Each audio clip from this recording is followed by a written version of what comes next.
स्वागत है आपका एक नए वीडियो में। पिछले वीडियो में हमने कक्षा 10 की प्रश्नावली 3.1 है वो पूरी कर ली थी।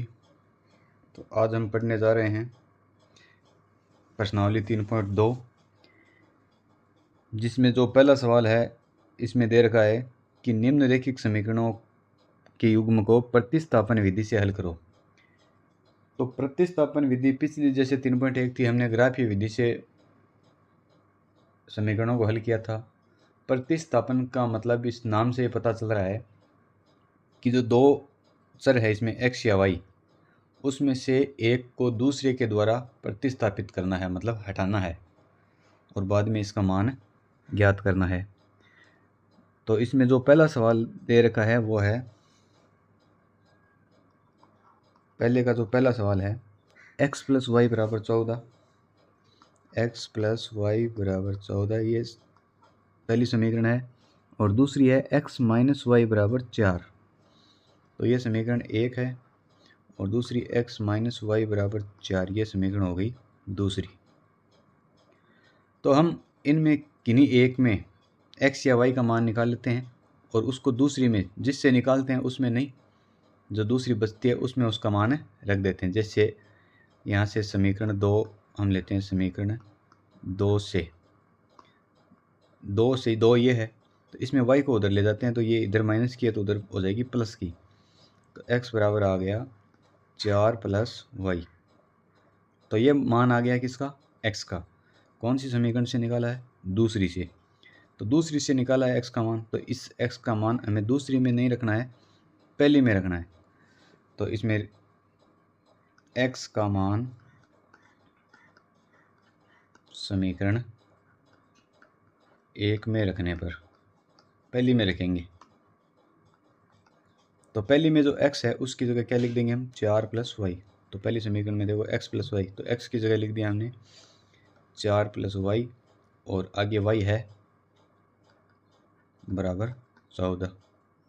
तो ये हो गया 4 + y और y जुड़ के हो गए 2y बराबर 14।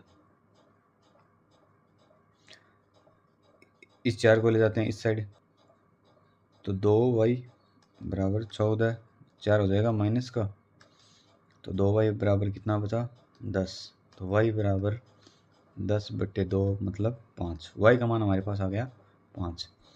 अब y का जो मान है उसको चाहे आप 1 में रख दो चाहे 2 में। तो y का मान 2 में, समीकरण जो 2 है उसमें रखने पर, तो 2 में y की जगह क्या रख देंगे? 5। तो x - y की जगह 5 बराबर 4। तो x बराबर ये 5 उधर जाएगा तो क्या हो जाएगा? जुड़ जाएगा, प्लस हो जाएगा, तो x बराबर आ गया 9। तो इस प्रकार हमारे पास x का मान तो आ गया 9 और y का मान आ गया 5। ये समीकरण के हो गए हल। तो ये था पहला सवाल। अब करते हैं दूसरा सवाल। दूसरे सवाल में हमें दे रखा है एक समीकरण था s - t = 3, s - t = 3, यह समीकरण 1। और दूसरी है s/3 + t/2 = 6। तो इसमें बट्टा में से हमें 3 और 2 हटाने हैं, तो 3 और 2 इनके लघुत्तम होते हैं 6, मतलब प्रत्येक पद को हमें 6 से गुणा करना होगा। तो s/3 × 6 + t/2 × 6 बराबर 6 × 6। प्रत्येक 3 पद थे, तीनों को हमने 6 से गुणा कर दिया। 3 से 6 कट गया 2 बार, इस 2 से ये 6 कट गया 3 बार। तो ये आ गया, 2 को s से गुणा किया, 2s + 3t बराबर 36। ये आ गई समीकरण नंबर 2। अब इन दोनों में से किसी एक में s या t का मान रखकर निकाल कर दूसरी में रखेंगे। तो पहली से s बराबर कितना आ जाएगा? समीकरण 1 से, समीकरण 1 से 1 से s बराबर कितना आ जाएगा? ये t इधर रहेगा तो 3 में जुड़ जाएगा, मतलब t + 3 हो जाएगा। तो अब ये s का मान हमने पहले से निकाला है, इसको रख देंगे हम दूसरी में। s का मान समीकरण 2 में रखने पर, तो s की जगह रख देंगे हम दूसरी में t+3।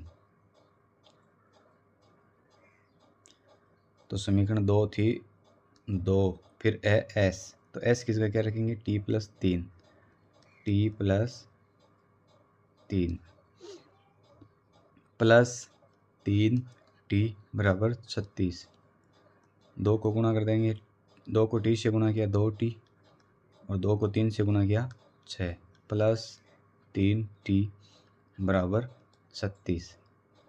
तो ये इधर कितना t हो गया, 3 और 2 5t + 6 बराबर 36। 6 इधर ले जाएंगे तो 5t बराबर 36 - 6 बराबर 30। 30 आ गया, तो 5 गुणा में है, इधर 30 के बट्टा में आ जाएगा, t बराबर 30/5 मतलब 6। 30 में 5 का भाग दिया, 6 आ गया। तो t का मान हमारे पास आ गया।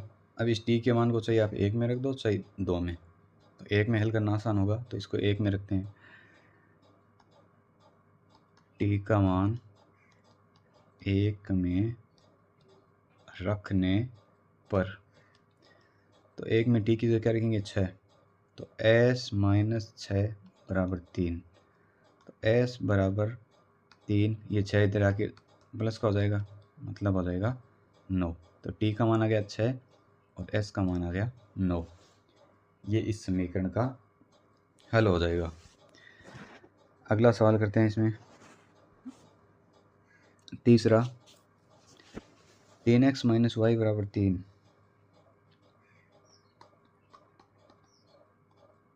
तीन एक्स माइनस वाई बराबर 3, ये समीकरण नंबर 1 है।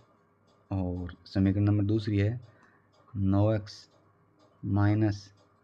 3y बराबर 9, ये समीकरण है दूसरी।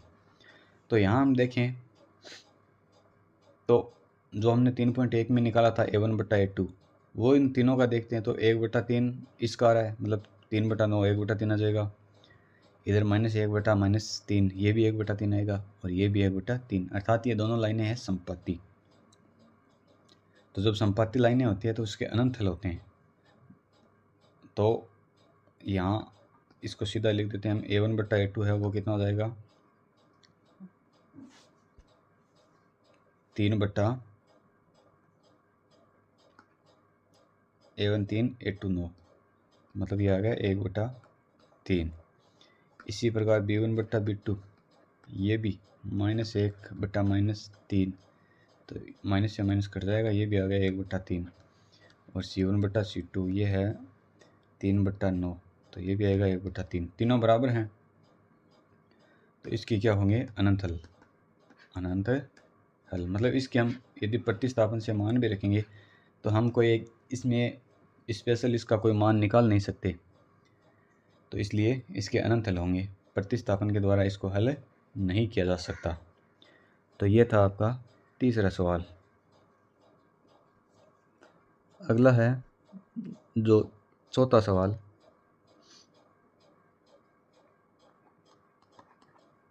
चौथे सवाल में दे रखा है 0.2x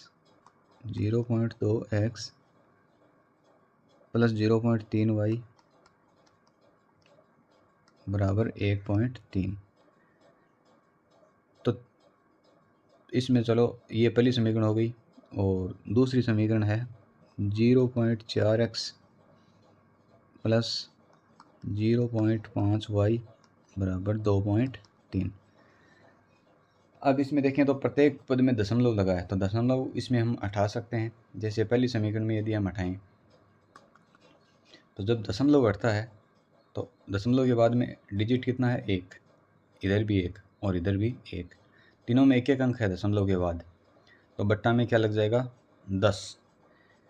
तो पहले का हटाते हैं तो 2/10x प्लस 3/10y बराबर 13/10। तो तीनों के बट्टा में 10 है, तो प्रत्येक पद को 10 से गुणा कर देंगे, 10 कट जाएगा, तो हमारे पास समीकरण बचेगी 2x प्लस 3y बराबर 13। तो इस प्रकार एक आसान समीकरण बन गई, इसको 1 दे देते हैं। इसी प्रकार इससे निकालेंगे तो हमारे पास समीकरण आ जाएगी 4x प्लस 5y बराबर 23। यह आएगी समीकरण नंबर 2। तो ये थोड़ा अब आसान हो जाएगा। अब हम जो समीकरण नंबर 1 है इससे x का मान निकालते हैं। समीकरण 1 से तो 1 में 2x बराबर ये तीनों इधर ले जाएंगे तो 13 माइनस 3y। तो यहाँ से x कितना आ जाएगा 13 माइनस 3y बट्टा 2 गुणा में था भाग में आ गया। तो हमने समीकरण 1 से x का मान निकाल लिया। अब 1 से निकाला है तो इसको रखेंगे किस में, समीकरण नंबर 2 में। x का मान समीकरण नंबर 2 में रखने पर तो x की जगह ये रख देंगे समीकरण नंबर 2 में, 2 ये रही तो 4 और x की जगह 13 माइनस 3y बट्टा 2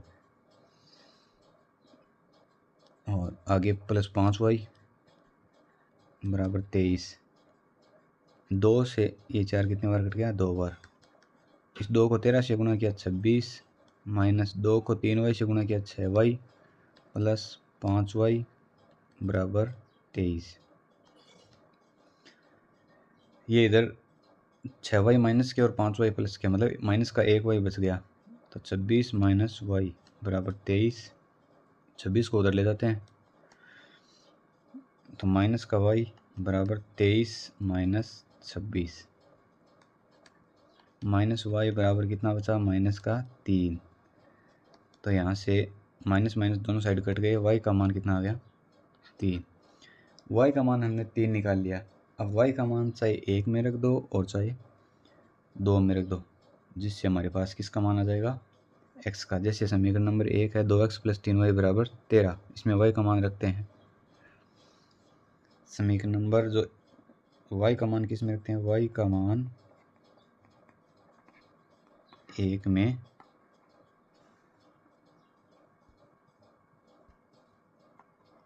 रखने पर y का मान है वो समीकरण नंबर 1 में रखते हैं।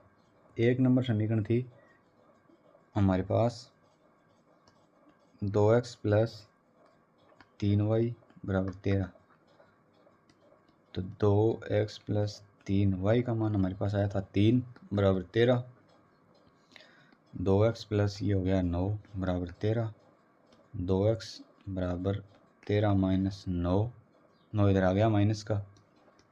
2x बराबर हो गया 4। तो इधर से x बराबर आ गया 4 बट्टा 2। तो इस प्रकार हमारे पास x बराबर तो 2 आ गया और y बराबर 3। ये इस समीकरण के हल हो गए।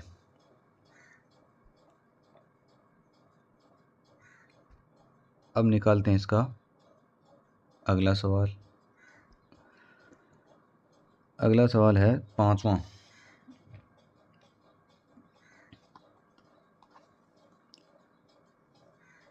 पाँचवें सवाल में हमें समीकरण दी हुई है √2x प्लस √3y बराबर 0। √2x प्लस √3y बराबर 0, ये 1 नंबर समीकरण है। और दूसरी है √3x माइनस √8y बराबर 0, ये 2 नंबर है। तो इनमें किसी एक से x या y का मान निकालते हैं। तो समीकरण 1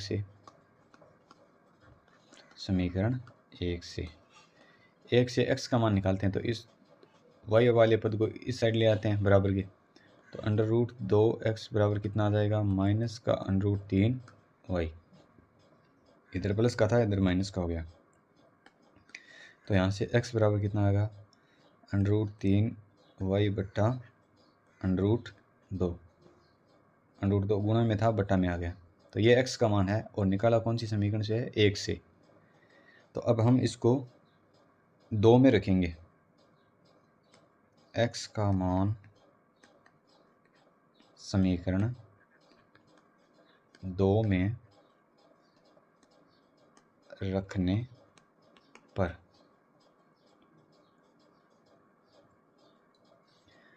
तो x की जगह ये मान रख देंगे, तो समीकरण 2 ये है, इसमें √3 गुणा x की जगह -√3y बट्टा √2 और आगे माइनस का √8y बराबर 0। √3 और √3 गुणा होके हो गए 3, √ हट जाता जब सेम संख्या पर √ लगाओ, तो माइनस का चिन्ह है, माइनस का 3y बट्टा √2 माइनस का √8y बराबर 0। बट्टा में से ये √2 हटाना है, तो प्रत्येक पद को √2 से क्या कर दें, गुणा कर देंगे। माइनस का 3y बट्टा √2, इसको भी किससे गुणा कर दिया, √2 से। माइनस √8y, इसको भी √2 से, बराबर 0 को भी किससे, √2 से।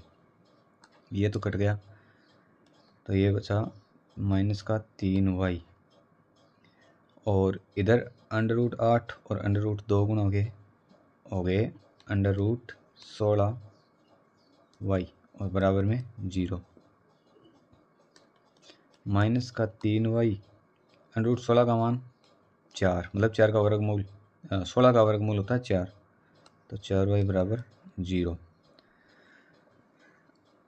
अब इसको आगे हल करते हैं। हमारे पास लास्ट में ये आया था कि माइनस का 3y माइनस का 4y बराबर 0, ये लाइन थी। ये हो गए माइनस के 3 और माइनस के 4, माइनस की 7y बराबर 0। तो यहाँ से y बराबर कितना आ गया, 0 बट्टा -7। तो 0 में कोई भी संख्या भाग दो, क्या आएगा, 0। तो हमारे पास y का मान कितना आ गया, 0। और y का मान किसी भी समीकरण में रख दो, चाहे 1 में चाहे 2 में। तो y का मान समीकरण 1 में रखने पर, तो समीकरण 1 क्या थी, समीकरण 1 थी हमारे पास √2x प्लस √3y बराबर 0। समीकरण ये थी हमारे पास √2x प्लस √3y बराबर 0। तो इसमें y की जगह क्या रखना है, 0। √2x प्लस √3y की जगह 0 बराबर 0। तो यहाँ से आ गया √2x प्लस √3 को 0 से गुणा किया, 0 आ गया बराबर 0। तो इसको 0 में जोड़ दिया, यही आ गया √2x बराबर 0। तो x बराबर 0 बट्टा √2, ये कितना आ गया, 0। तो यहाँ से x बराबर भी 0 आ गया और हमने y भी निकाला था, ये भी कितना आ गया, 0। ये इस समीकरण का हल होगा। करते हैं इसका अगला सवाल।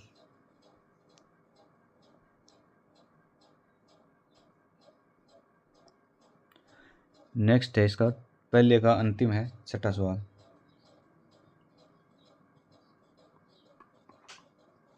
तो छठे में हमें क्या दे रखा है, छठे में दे रखा है 3x बटा 2 3x बटा 2 माइनस 5y बटा 3 बराबर -2।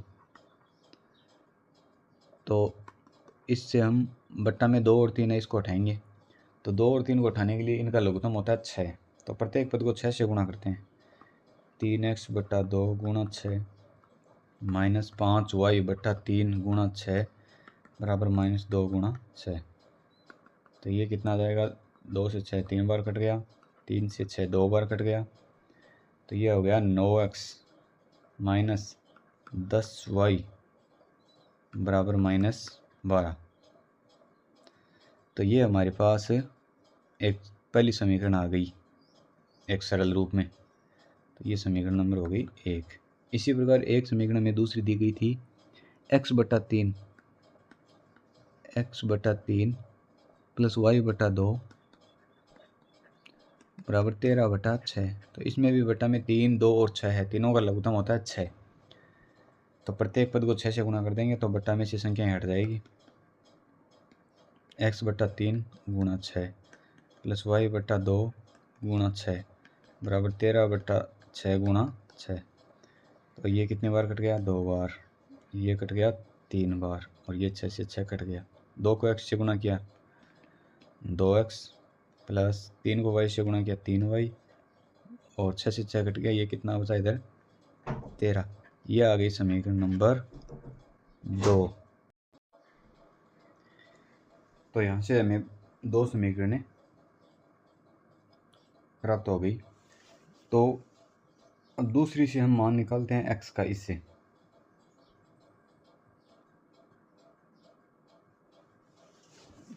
दूसरी से x का मान कितना आ जाएगा कि 2x बराबर 13 माइनस 3y। 3y इधर आ गया, माइनस का हो गया, और x बराबर 13 माइनस 3y बट्टा 2। ये आ गया x का मान। कौन सी समीकरण से? 2 से। तब इसको रखना पड़ेगा हमें। 2 से तो निकाला है, 1 में रखना है। x का मान समीकरण 1 में रखने पर तो 1 में 9 और x की जगह ये आ जाएगा 13 माइनस 3y बट्टा 2 माइनस 10y बराबर माइनस 12। तो यहाँ से अब बट्टा में इसके 2 है तो 2 को हटाना, तो प्रत्येक पद को किससे गुणा करेंगे? 2 से। तो जब इस पद को 2 से गुणा करेंगे तो 2 से 2 कट जाएगा। तो क्या बचेगा हमारे पास? 9 13 माइनस 3y माइनस इसको 2 से गुणा करेंगे तो 20y हो जाएगा और इसको 2 से गुणा करेंगे तो माइनस का 24 हो जाएगा। 9 को 13 से गुणा किया 117 माइनस 9 को 3 से गुणा किया माइनस का 27y और ये हो गया माइनस 20y बराबर माइनस का 24। आगे इसको हल करते हैं। तो हमारे पास जो अंतिम समीकरण आई थी, ये आई थी 117 माइनस 27y माइनस 20y बराबर माइनस का 24। तो यहाँ से 117 माइनस ये कितने हो गए? माइनस के 20 और माइनस 27 माइनस 47y बराबर माइनस 24। 117 को इधर ले आते हैं तो माइनस 47y बराबर माइनस 24 और 117 भी हो जाएगा माइनस का माइनस 47y माइनस के 24 और 117 हो गया माइनस के 141। तो y बराबर आ गया माइनस 141 बट्टा माइनस 47। माइनस से माइनस कट गया, 47 का भाग 141 में दिया, 3 बार गया।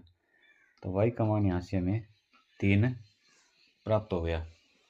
अब y का मान सही समीकरण 1 में रखो या 2 में, कोई सी में भी। तो y का मान समीकरण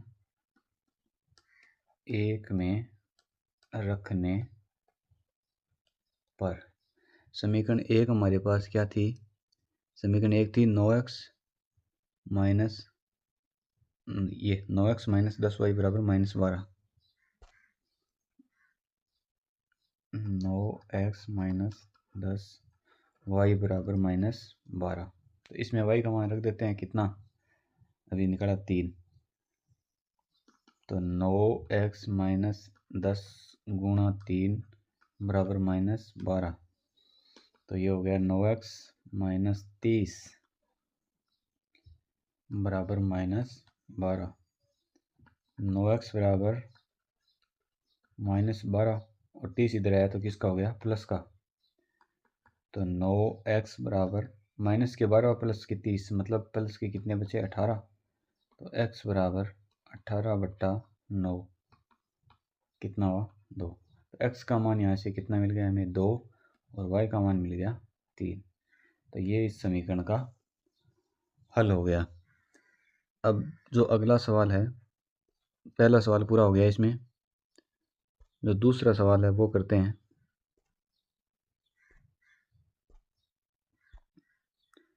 दूसरे में क्या दे रखा है कि हमें समीकरण दे रखी है एक तो 2x प्लस 3y, एक समीकरण दे रखी है हमें 2x प्लस 3y बराबर 11, 2x प्लस 3y बराबर 11, यह है एक नंबर। दूसरी दे रखी है 2x माइनस 4y बराबर 24, 2x माइनस 4y बराबर 24, ये समीकरण 24 है माइनस का, ये समीकरण नंबर दे रखी है 2। तो ये दोनों समीकरण दे रखी हैं और आगे सवाल में पूछा है कि m का मान ज्ञात करो जिसके लिए y बराबर mx प्लस 3 हो। अब हमारे पास एक समीकरण और है y बराबर mx प्लस 3। तो हमें m का मान पूछा है, इसमें किसका मान पूछा है, m का।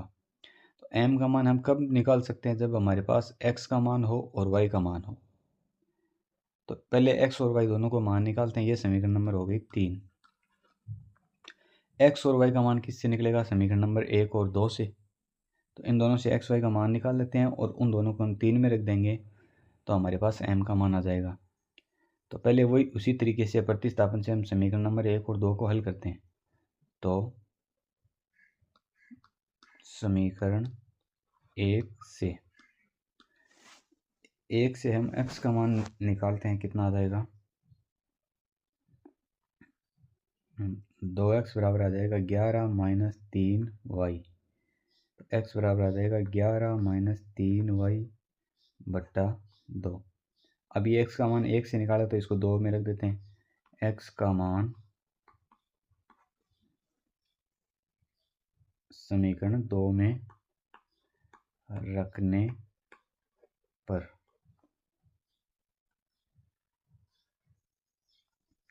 समीकरण 2 में x की जगह क्या रख देंगे, 11 माइनस 3y बट्टा 2। तो ये आ गया 2, x की जगह 11 माइनस 3y बट्टा 2 और आगे क्या है, माइनस 4y बराबर माइनस 24, माइनस 4y बराबर माइनस 24। 2 से 2 यहाँ पर कट गया तो क्या बचा, 11 माइनस 3y माइनस 4y बराबर माइनस 24। तो यहाँ से 11 माइनस के 3y और माइनस के 4y माइनस के हो गए 7y बराबर माइनस 24। 11 को इस साइड ले आते हैं तो माइनस का 7y बराबर माइनस 24 माइनस 11।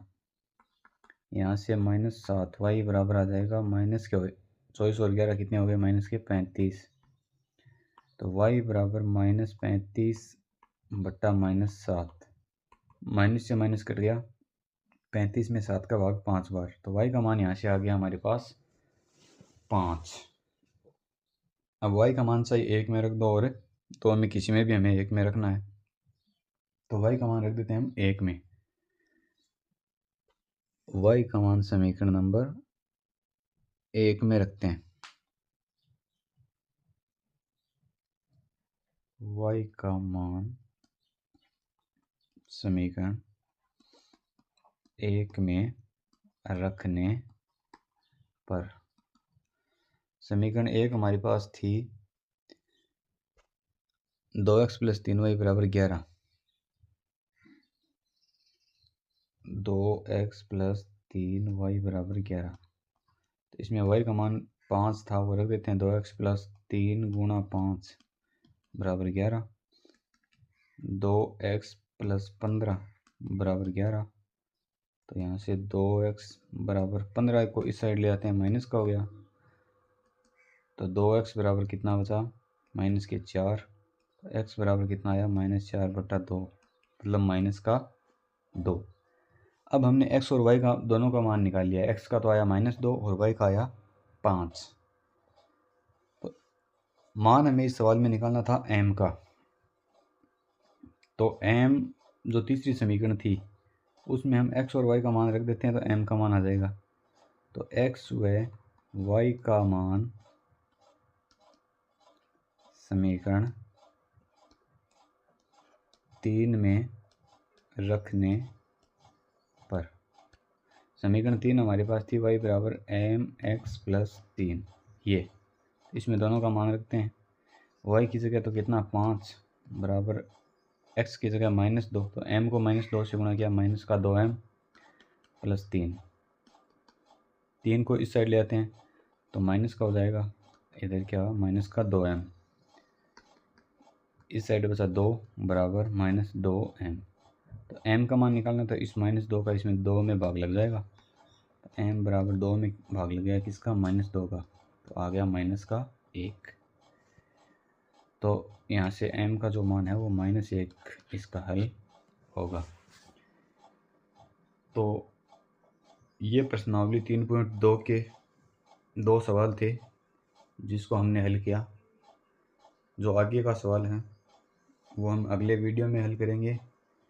तब तक के लिए आप वीडियो को लाइक करें और इसी प्रकार आगे आने वाले वीडियो के बारे में आप जानकारी चाहते हैं, आपको वीडियो प्राप्त हो तो आप चैनल को सब्सक्राइब ज़रूर करें।